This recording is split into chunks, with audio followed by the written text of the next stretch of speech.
You stand in the middle of a crowded room, surrounded by laughter and conversation, and yet you feel like you're watching it all from behind glass. There's a distance between you and everyone else that you can't quite name, a quiet sense that you don't belong in the same way they do. It's not that you're antisocial or that you dislike people. It's something deeper, something that's always been there, a feeling that you're wired differently, that you experience the world through a different lens, and no matter how hard you try to fit in, there's always this subtle awareness that you're pretending. You laugh at the right moments, you nod along, you say the things people expect you to say, but inside there's a voice whispering that you're performing a role, playing a character that everyone else seems to embody naturally. And maybe you've always felt this way. Maybe as a child you preferred being alone, lost in your thoughts or your imagination, while other kids ran around without a care. Maybe you noticed things others didn't, felt things others brushed off, sensed undercurrents in conversations that no one else seemed to pick up on. And over time, you learned that this difference wasn't something to celebrate. It was something to hide, something to manage, something that made you feel isolated even when you desperately wanted to connect. You've probably heard it 1,000 times. You're too sensitive. You overthink everything. You're too quiet. You're too intense. And each time someone said it, it reinforced the belief that there's something wrong with you, that you need to change, that you need to be more like everyone else. But what if I told you that feeling different isn't a flaw? What if the very things that made you feel like an outsider are actually signs of a deeper, richer inner world? What if the sensitivity you were told to suppress, the need for silence you were made to feel guilty about, the intense emotions you learned to hide? What if all of that is not something to fix, but something to understand? What if your brain literally processes information differently than most people, picking up on subtleties that others miss entirely, absorbing emotional data like a sponge absorbs water, creating connections and seeing patterns that the majority of the population simply cannot access? What if you're not broken, but rather you're part of a distinct minority of people who experience reality at a different frequency, with different needs, different gifts, and different challenges that have never been properly explained to you? Let me tell you something about people who feel different. They are often the ones who see the world with a clarity that others miss. They notice the small shifts in someone's tone of voice, the flicker of sadness behind a smile, the tension in a room that everyone else ignores. They feel the weight of other people's emotions as if those emotions were their own. They absorb the energy around them like a sponge, and it's exhausting. It's overwhelming. And because of that, they need something that the rest of the world doesn't always understand. They need silence. Not the absence of noise, but the absence of demand. The absence of performance. The absence of having to be anything other than exactly who they are. People who need silence are often people who feel too much. They are empaths, deep thinkers, highly sensitive souls who can't just turn off the constant influx of stimulation that bombards them every single day. For them, silence isn't loneliness. It's restoration. It's the space where they can finally let go of the mask, where they can process the 1,000 different emotions they picked up from the people around them, where they can reconnect with themselves without the noise of the world drowning them out. And if you're someone who craves that silence, someone who feels guilty for wanting to be alone, someone who wonders why you can't just be more social, more outgoing, more like everyone else, I need you to hear this. There's nothing wrong with you. Your need for solitude is not a sign of weakness or dysfunction. It's a sign that you operate at a different frequency, and that frequency requires rest, reflection, and space to breathe. Scientists have actually studied this. They've used brain imaging to look at how highly sensitive people process information, and what they've found is remarkable. The brains of sensitive people show increased activation in areas associated with awareness, empathy, attention, action planning, and deep information processing. Your brain is literally working harder, noticing more, feeling more, connecting more dots than the average person's brain, and that extra processing requires extra recovery time. When other people can bounce from one social event to another, from one loud environment to another, without missing a beat, you're reaching capacity much faster because you're taking in exponentially more information. You're not weak. You're not antisocial. You're operating a high-performance machine that needs appropriate fuel and rest to function optimally. But here's the thing. The world doesn't make it easy for people like you. From the time you were a child, You were probably told that wanting to be alone was strange, that being quiet meant something was wrong, that if you weren't constantly engaged and entertained, you were missing out. You were told that sensitivity was a liability, that crying was weak, that feeling too deeply was dramatic. And so you learned to hide it. You learned to perform. You learned to become whoever people needed you to be, so that you wouldn't stand out, so that you wouldn't be judged, so that you wouldn't feel the crushing weight of being seen as different. And maybe it worked for a while.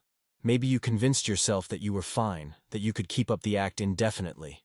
But then, something happened. Maybe you hit a breaking point. Maybe you realized that the person you were pretending to be wasn't actually you. Maybe you looked in the mirror one day and didn't recognize yourself anymore. And that's when the real pain started. The pain of knowing that you've been abandoning yourself for years, that you've been silencing your own needs, your own feelings, your own truth, just to make other people comfortable. And now you're left with this aching sense of disconnection, not just from others, but from yourself. Think about your childhood for a moment. Really think about it. Were you the child who could sense when your parents were upset before they said a word? Were you the one who noticed when the atmosphere in the house shifted, when something was wrong even though everyone was pretending everything was fine? Did you learn to read facial expressions, to detect the smallest changes in tone, to become hyper-aware of everyone else's emotional state because somehow your safety or your sense of stability depended on it? Maybe you were the child who couldn't handle certain textures of clothing, who covered your ears at loud noises, who felt physically ill in chaotic environments. Maybe you were the kid who cried easily, who got overwhelmed quickly, who needed more time to transition between activities. And maybe the adults in your life didn't understand. Maybe they told you to toughen up, to stop being so dramatic, to get over it. Maybe your sensitivity was treated as an inconvenience, a problem to be solved, rather than a trait to be understood and honored. And I want to pause here for a moment and ask you something. When you were growing up, were you the child who felt responsible for other people's emotions? Were you the one who could sense when your parents were upset, when the energy in the house shifted, when something was wrong even if no one said it out loud? Did you learn to read the room, to adjust your behavior, to make yourself smaller or quieter or easier, so that the adults around you didn't have to deal with one more thing? If the answer is yes, I want you to leave a comment down below. It can be something simple, like, "I felt everything as a child." Because when you share that, you're not just acknowledging your own experience, you're letting someone else who's reading this know that they're not alone. And I need you to know that leaving that comment is an act of courage. It's you finally saying out loud something you've carried in silence for so long. So go ahead, comment, and know that I read every single one. Now let me continue. People who feel different often grew up in environments where their sensitivity wasn't just misunderstood, it was actively discouraged. Maybe you were told to toughen up, to stop being so emotional, to get over it.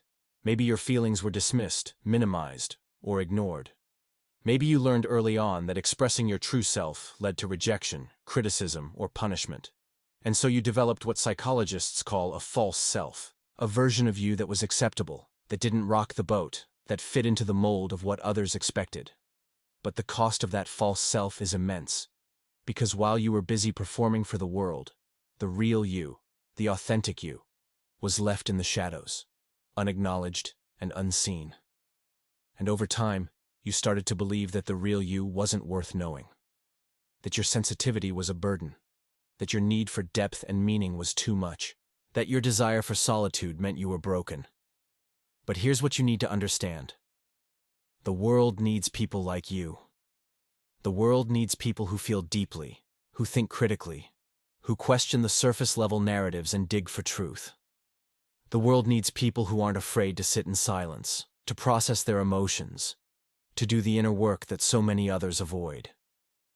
And the fact that you feel different, the fact that you've always felt like an outsider, that's not a flaw. It's a gift. It's evidence of a mind and a heart that refuse to settle for superficiality, that crave authenticity, that are willing to endure the discomfort of being misunderstood in order to stay true to who you are. Research suggests that somewhere between 15 and 30% of the population is highly sensitive. That means you're in the minority, but you're far from alone.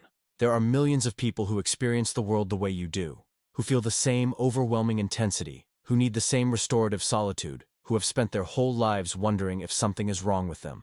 Let's talk about what actually happens in your nervous system. When you walk into a room, your brain is immediately scanning for information. You're picking up on the emotional climate, the social dynamics, the sensory input, the subtle cues that tell you whether this space is safe or threatening. While most people might notice one or two obvious things, you're registering dozens of data points simultaneously. The slight tension in someone's jaw, the way two people are carefully not looking at each other, the fluorescent lights that are just a bit too bright, the smell of someone's perfume that's triggering a memory you can't quite place, the undercurrent of anxiety in the room that no one is acknowledging. All of this information is flooding your system, and your brain is trying to process it all, make sense of it all, determine how to respond to it all. And this is happening constantly, every single moment you're in the presence of other people or in stimulating environments. Is it any wonder you're exhausted? Is it any wonder you need time alone to decompress, to sort through all that data, to let your nervous system settle? But let's talk about what happens when you spend your whole life feeling different and trying to hide it. Let's talk about the patterns that develop, the coping mechanisms, the ways you've learned to navigate a world that doesn't seem built for you. One of the most common patterns is people-pleasing. You become so good at reading other people, at anticipating their needs, at adjusting yourself to fit their expectations, that you lose touch with what you actually want. You say yes when you mean no. You agree to things that drain you. You prioritize everyone else's comfort over your own. And you do it because somewhere along the way, you learned that your worth is tied to how useful you are, how easy you are, how little trouble you cause. You learned that being sensitive meant being a burden, so you compensated by becoming indispensable, by being the person everyone could count on, by never having needs of your own. Another pattern is overthinking. Your mind never stops. It replays conversations, analyzes interactions, searches for hidden meanings in every word and gesture. You're constantly trying to figure out if you said the right thing, if you came across the right way, if people liked you, or if they were just being polite. And this overthinking isn't just exhausting, it's a form of self-torture. Because no matter how much you analyze, you can never fully control how others perceive you. And the attempt to do so keeps you trapped in a cycle of anxiety and self-doubt. You lie awake at night replaying a conversation from 3 days ago, wondering if you offended someone, if you revealed too much, if you came across as weird or intense or too much. And the irony is that while you're tearing yourself apart with analysis, the other person probably hasn't thought about the interaction since it happened. But you can't let it go, because your brain is wired to process deeply, to look for patterns, to try to make sense of every piece of social data you encountered. Then there's the isolation. You've learned that being around people is draining, that small talk feels pointless, that most social interactions leave you feeling more alone than if you'd stayed home. And so you start to withdraw. You turn down invitations. You cancel plans. You create a life that's quiet and controlled because that's the only way you know how to protect yourself from the overwhelm. But the isolation comes with its own cost. Because even though you need solitude, you also need connection. You need to be seen and understood. You need relationships where you don't have to perform, where you can show up as yourself and be accepted. And when those relationships are missing, the loneliness becomes unbearable. Recent research has actually found that highly sensitive people experience significantly higher levels of emotional loneliness than the general population. Not social loneliness, meaning they don't necessarily feel a lack of casual friendships or social networks, but emotional loneliness, the feeling of not having deep, intimate connections where they can share their true selves. And here's the cruel irony. The more different you feel, the more you hide, the more isolated you become, the more you reinforce the belief that you don't belong. It becomes a self-fulfilling prophecy. You pull away because you assume people won't understand you, and by pulling away, you never give them the chance to try. You present the false self because you're afraid the real you will be rejected. And by presenting the false self, you ensure that no one ever truly knows you. And so you end up in this painful limbo where you're surrounded by people but completely alone, where you're constantly performing but never truly connecting, where you're desperate to be seen but terrified of what will happen if you are. You might have a partner, friends, family, colleagues, but still feel this deep ache of not being known. because they know the version of you that you've created for them. They know the person who's always fine, always accommodating, always together. They don't know about the rich inner world you inhabit, the depth of emotion you feel, the complexity of thought that runs through your mind constantly. Let me tell you about the people who talk to themselves. Maybe you're one of them. Maybe you have full conversations in your head, or out loud when you're alone. Maybe you narrate your thoughts, work through problems by speaking them, process your emotions by giving them voice. And maybe you've been made to feel like this is weird, like it's a sign of instability or isolation. But here's the truth. People who talk to themselves are often highly intelligent, deeply introspective individuals who are actively engaged in processing their inner world. Talking to yourself is not a sign of loneliness, it's a sign of self-awareness. It's a way of organizing your thoughts, of making sense of complex emotions, of rehearsing difficult conversations, of working through problems that have no easy answers.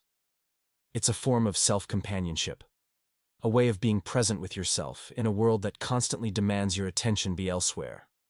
And if you do this, if you find yourself talking through your day, your feelings, your plans, your fears, know that you're not strange. You're thoughtful. You're engaged with your inner life in a way that most people aren't. And that's something to value, not hide. Your inner world is probably extraordinarily rich. You might be a daydreamer, someone who can lose hours in thought, exploring ideas, imagining scenarios, working through philosophical questions. You might be creative, seeing connections and possibilities that others miss. You might have always been drawn to art, music, writing, or other forms of expression that allow you to channel the intensity of what you feel and perceive. And this inner richness is both a gift and a weight to carry. It's a gift because it allows for profound experiences of beauty, meaning, and connection. You can be moved to tears by a piece of music, by the way light falls through trees, by a perfectly constructed sentence in a book. You experience joy and wonder at a depth that makes life feel almost unbearably beautiful sometimes. But it's a weight, because you also experience pain, fear, and sadness with that same intensity. When something hurts, it really hurts. When you're anxious, it can feel all-consuming. When you're disappointed, it can shake your entire sense of reality. If you don't function like others, it's because your brain is wired differently. And I don't mean that in a pathological sense. I mean that your nervous system, your emotional processing, your sensory experience, all of it operates at a higher sensitivity than the average person. You notice details others miss. You feel subtleties others overlook. You're attuned to the emotional climate of every space you enter. And this heightened awareness is both a gift and a burden. It's a gift because it allows you to experience beauty, connection, and meaning at a depth that others may never touch. It's a burden because it also means you experience pain, rejection, and overwhelm with that same intensity. And growing up in a world that doesn't understand this, that tells you to toughen up, to stop being so sensitive, to just get over it, is profoundly damaging. Because what you needed was validation. You needed someone to tell you that your feelings were real, that your perceptions were accurate, that your sensitivity was not a weakness, but a strength. Instead, you were taught to doubt yourself, to question your reactions, to believe that the problem was you, not the environment that failed to honor who you were. You might avoid certain things that others have no problem with. Violent movies or TV shows might be completely off limits for you because the images stay with you, haunting you long after the screen goes dark. You might not be able to watch the news because the suffering of others feels like your own suffering, and you walk around carrying the weight of tragedies happening to people you've never met. You might be the person who can't handle horror films, graphic content, or even intense arguments because your nervous system registers it all as a real threat, flooding you with stress hormones and leaving you shaken for hours or days afterward. And maybe you've been mocked for this. Maybe people have called you weak, overly dramatic, too sensitive. Maybe you've felt ashamed of your inability to just toughen up and handle what everyone else seems to handle just fine. But your reaction isn't weakness. It's a sign of a deeply empathetic nervous system that doesn't differentiate well between witnessed suffering and experienced suffering. And this brings me to something crucial. If you feel different, it's because you were never meant to fit into a one-size-fits-all mold. You were never meant to be like everyone else. Your sensitivity, your depth, your need for solitude, your tendency to overthink, all of it is part of a specific way of being in the world that has its own unique value and purpose. And the sooner you stop trying to force yourself into a shape that doesn't fit, the sooner you can start living in alignment with who you actually are.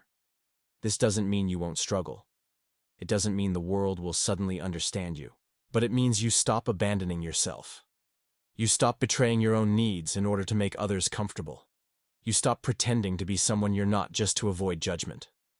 And you start building a life that honors your truth, even if that truth looks different from everyone else's. There's something else I need you to understand about being different. You are probably incredibly perceptive about other people. You can read between the lines of what they're saying. You can sense what they're feeling even when they're trying to hide it. You can pick up on inconsistencies between their words and their body language. You can feel when something is off, when someone is lying, when the energy doesn't match the presentation. And this perceptiveness is a powerful skill. It makes you an excellent friend, a trusted confidant, someone people naturally open up to because they can feel that you truly see them. But it also means you can't unsee things. You can't unhear the hurt in someone's voice. You can't unfeel the tension in a room. And sometimes you wish you could just be oblivious. Just take things at face value. Just not notice all the pain and complexity that you're constantly aware of. You might be someone who has always felt older than your years.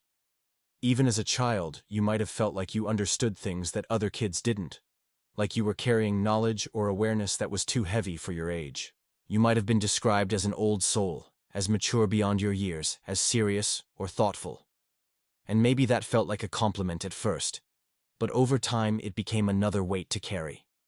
Because being the mature one, the responsible one, the one who understands, often meant that your own needs got overlooked. It meant that adults confided in you about things you were too young to handle. It meant that you took on emotional labor that should never have been your burden. It meant that you grew up too fast, that you skipped over parts of childhood that you needed, that you learned to care for others before you learned to care for yourself. Now, I know what you might be thinking. This all sounds good, but how do I actually do this? How do I stop people pleasing? How do I set boundaries when I've spent my whole life ignoring my own needs? How do I find connection when I've been isolating for so long? And the answer is that it's a process. It's not something that happens overnight. It's a slow, intentional practice of reparenting yourself, of giving yourself the validation and acceptance you never received, of learning to trust your own perceptions and honor your own feelings. It starts with awareness. Noticing when you're people-pleasing, when you're overriding your own needs, when you're performing instead of being authentic. It starts with curiosity instead of judgment. Instead of berating yourself for being too sensitive or too different, you start to ask why. Why do I feel this way? What is this telling me about what I need? What would it look like to honor this instead of suppress it? It starts with small acts of self-compassion. Giving yourself permission to say no. Allowing yourself to rest without guilt. Creating space for the silence you crave without apologizing for it. It starts with recognizing that your needs are not excessive or unreasonable. They're different from the mainstream, yes, but that doesn't make them invalid. You need more downtime than most people. You need deeper conversations than most people. You need more time to process than most people. You need environments that are calmer, quieter, less chaotic than what most people require. And all of that is okay. It's not a flaw in your design. It's just your design. And when you start treating your needs as legitimate rather than as problems to be solved or weaknesses to be overcome, everything begins to shift. It starts with seeking out people who get it. People who are also deep thinkers, who also need solitude, who also feel too much.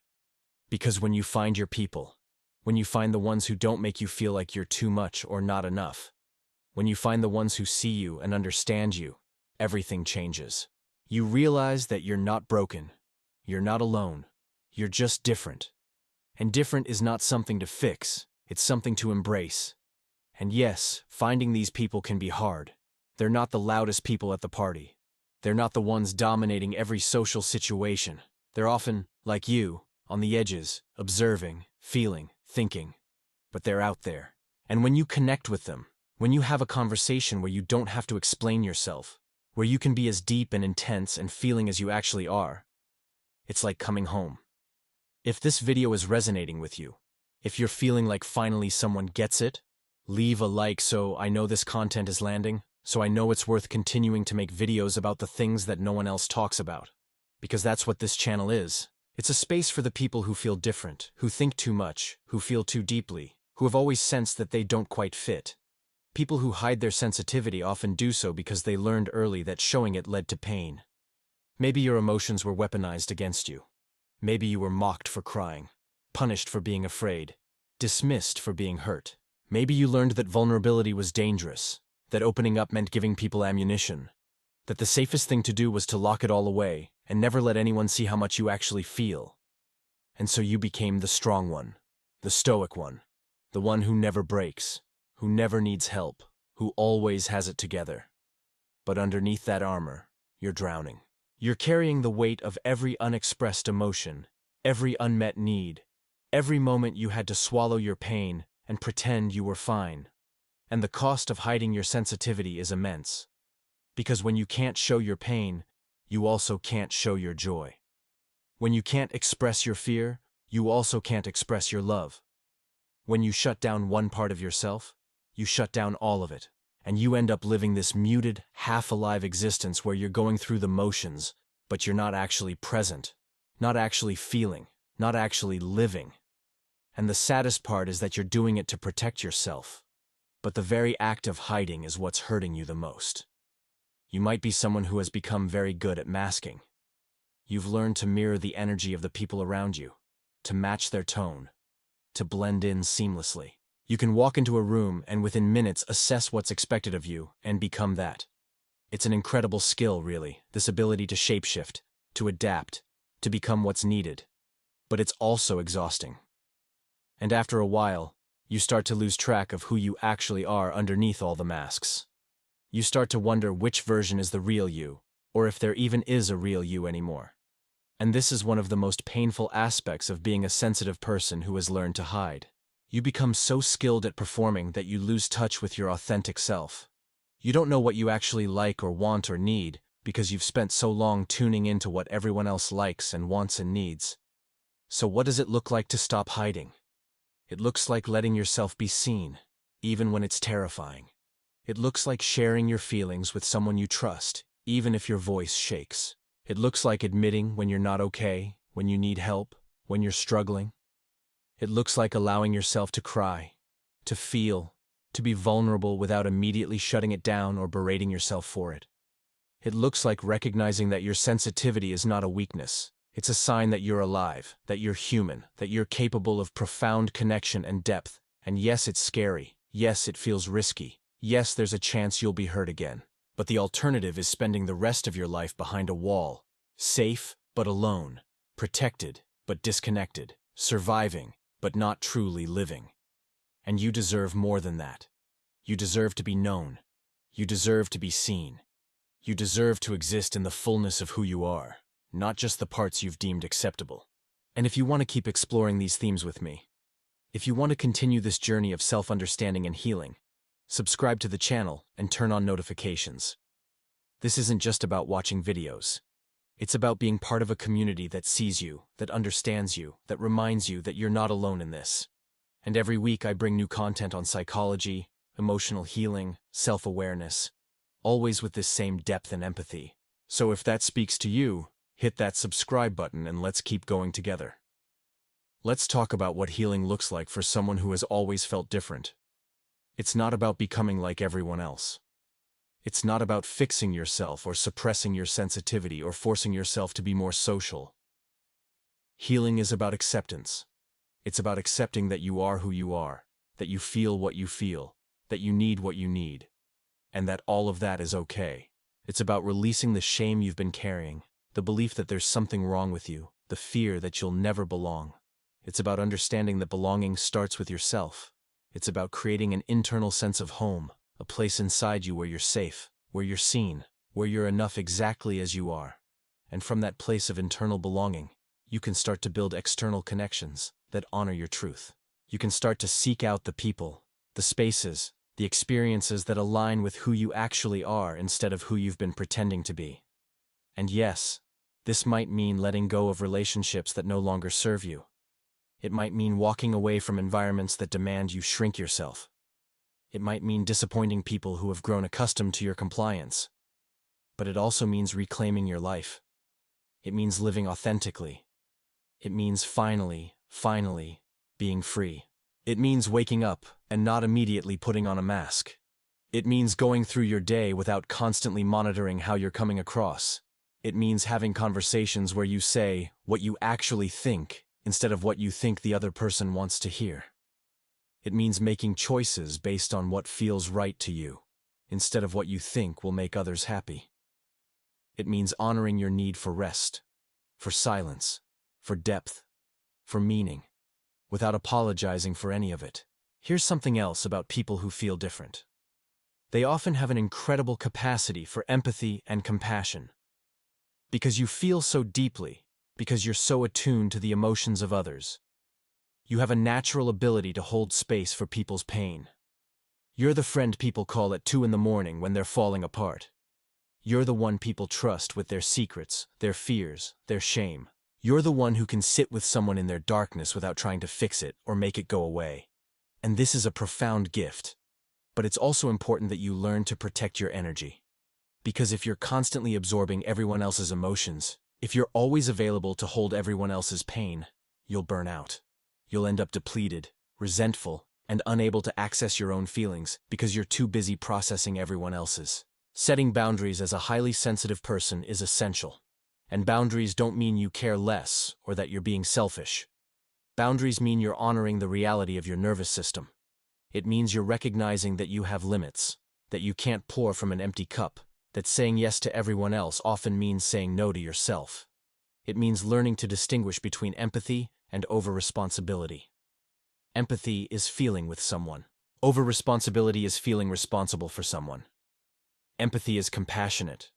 Over-responsibility is exhausting and ultimately unsustainable. And if you've spent your whole life being the person everyone leans on, learning to set boundaries is going to feel uncomfortable at first. People might push back. They might guilt you. They might accuse you of being selfish or not caring anymore. But their discomfort with your boundaries is not your problem to solve. Your job is not to manage everyone else's emotions. Your job is to take care of yourself so that you can show up in the world as the person you actually are, not as the depleted, resentful, burnt-out version of yourself that people-pleasing creates. Think about the environments you're in. Are they supporting you or depleting you? Highly sensitive people often thrive in calm, organized, aesthetically pleasing spaces. Clutter can feel overwhelming. Harsh lighting can be agitating. Constant noise can be unbearable. And yet, you might be forcing yourself to work in open-plan offices with fluorescent lights and constant chatter. You might be living in chaotic environments because you think you should be able to handle it. You might be pushing yourself to attend loud social events because that's what everyone else does.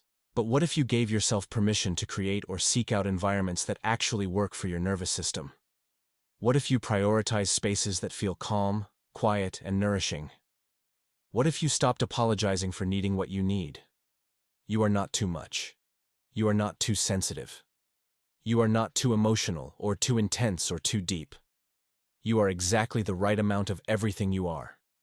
The problem has never been you. The problem has been a world that doesn't understand sensitivity, that pathologizes it, that treats it as something to be fixed rather than honored. The problem has been a culture that values productivity over presence, noise over nuance, surface over depth. The problem has been environments and relationships that demanded you shrink yourself to fit into spaces that were never designed for people like you. But you don't have to keep shrinking. You don't have to keep hiding. You don't have to keep pretending that you're someone you're not. Your sensitivity is not a burden to the world. Research actually shows that highly sensitive people are often the most valued employees, the most innovative thinkers, the most effective leaders when they're in environments that support them. Your ability to notice details, to see patterns, to understand complex emotional dynamics, to think deeply and reflect carefully, these are not liabilities. These are strengths. These are exactly the qualities that make you capable of doing meaningful work, creating beautiful things, building deep relationships, and contributing something unique and valuable to the world. But only if you stop trying to be something you're not. Only if you start honoring the truth of who you are. And here's what I want you to remember. Your sensitivity is not a burden. Your need for silence is not a weakness. Your tendency to feel deeply, to think critically, to question everything, is not something to be ashamed of. These are the qualities that make you who you are. These are the qualities that allow you to connect on a level most people never reach. These are the qualities that make you capable of profound love, profound art, profound insight. And the world needs that. The world needs people who are willing to feel, to think, to be different. Because it's the people who feel different who change things. It's the people who don't fit the mold who challenge it. It's the people who see the world differently who create new possibilities. And you, with all your sensitivity, all your depth, all your beautiful difference, you have something invaluable to offer. Not in spite of who you are, but because of it. Your ability to feel deeply means you can love deeply. Your ability to notice subtleties means you can create beauty that others would miss. Your ability to think complexly means you can solve problems in ways that others can't imagine. Your need for meaning means you won't settle for superficial answers, and that drive for depth can lead to profound discoveries, creations, and connections. You are not a mistake. You are not an error. You are not a draft that needs to be rewritten. You are a complete and whole person whose way of being in the world is different from the majority, and that difference is your power, not your weakness. So if you're reading this and you've spent your whole life feeling like you don't belong, I want you to know that you do belong. You belong to yourself. You belong to the truth of who you are. You belong to the community of people who feel too much, who think too deeply, who have always known they were different and are finally learning that different is not a flaw. And if you take nothing else from this, take this. You are not broken. You are not too much. You are not alone. You are exactly who you're supposed to be. And the work now is not to change yourself, but to accept yourself, to honor yourself, to love yourself in all the ways you were never loved before. And when you do that, when you finally give yourself the permission to be who you are without apology, everything shifts. The isolation starts to ease because you stop hiding. The shame starts to lift because you stop believing the lie that there's something wrong with you. The fear starts to fade because you realize that being seen as you truly are is not the death sentence you thought it would be. It's liberation. And what's left is you. The real you. The one who has always been there. Waiting to be seen, waiting to be embraced, waiting to come home. The one who feels too much and thinks too deeply, and needs silence and craves meaning, and sees beauty in everything, and hurts when others hurt and loves, with an intensity that terrifies you sometimes. That's the real you. And that version of you is not too much. That version of you is enough. That version of you deserves to take up space in this world, to be honored, to be celebrated, to be loved exactly as you are. And the moment you truly believe that, the moment you stop abandoning yourself to fit in, the moment you choose yourself over the comfort of others, that's when your life truly begins.